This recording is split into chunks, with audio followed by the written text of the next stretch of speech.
Hare Krishna. Please accept my humble obeisances. I am Deepapriya Gandharvika Devi Dasi from ISKCON Balram Desh. There are 26 qualities of a devotee, and I will be speaking about how Srila Prabhupada emphasized the importance of silence. A devotee remains silent when there are no transcendental subjects. A devotee's life is absorbed in eternal love. Therefore, he has no attraction for mundane topics.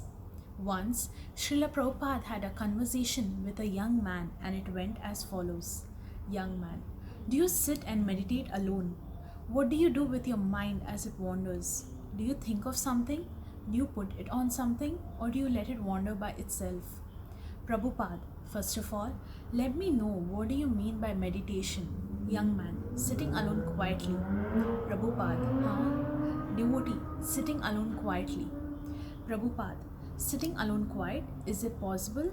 Do you think it is possible? Young man, if you listen to your own mind. Prabhupada, then mind is always acting. Young man, it chatters to you. Prabhupada, how can you sit, silent mind? Mind is always acting. Is there any experience that mind is not acting when you sit silently? When you sleep, the mind is acting. You are dreaming. This is the action of the mind. So when do you find that your mind is silent? Young man, that's what I was trying to ask you. Prabhupada, so therefore, mind is never silent. You have to engage your mind to something. That is meditation. Young man, what do you engage it to? Prabhupada, yes, that is Krishna. We engage our mind to Krishna, the beautiful Supreme Personality of Godhead.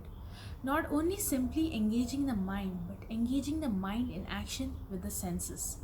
Because mind is acting with our senses. Your mind said, let us go to that newly started ISKCON. So your legs carried you here. So mind, thinking, feeling, willing, these are the functions of the mind.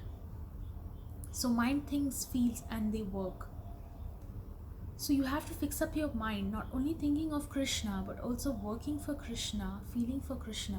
That is complete meditation. That is called samadhi. Your mind cannot go out. You have to engage your mind in such a way that the mind will think of Krishna. Feel for Krishna, work for Krishna. That is complete meditation. Young man, what do you do with your eyes? Close your eyes? Prabhupada, yes, eyes are one of the senses. Mind is a general sense, and under the Governor General, there are particular commissioners or subordinate officers. So the eyes, the hand, the leg, the tongue, 10 senses, they are working under the direction of the mind. So mind is expressed, manifested through the senses.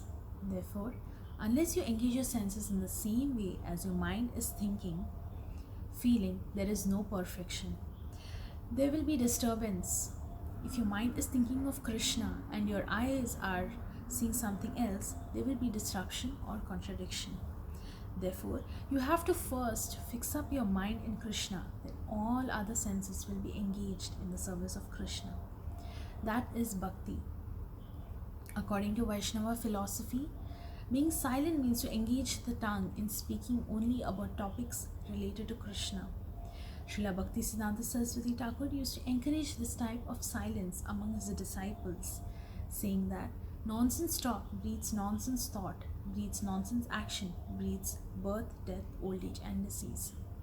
Srila Prabhupada, being the foremost disciple of his spiritual master, was also the chief exponent of the above adage in this modern age.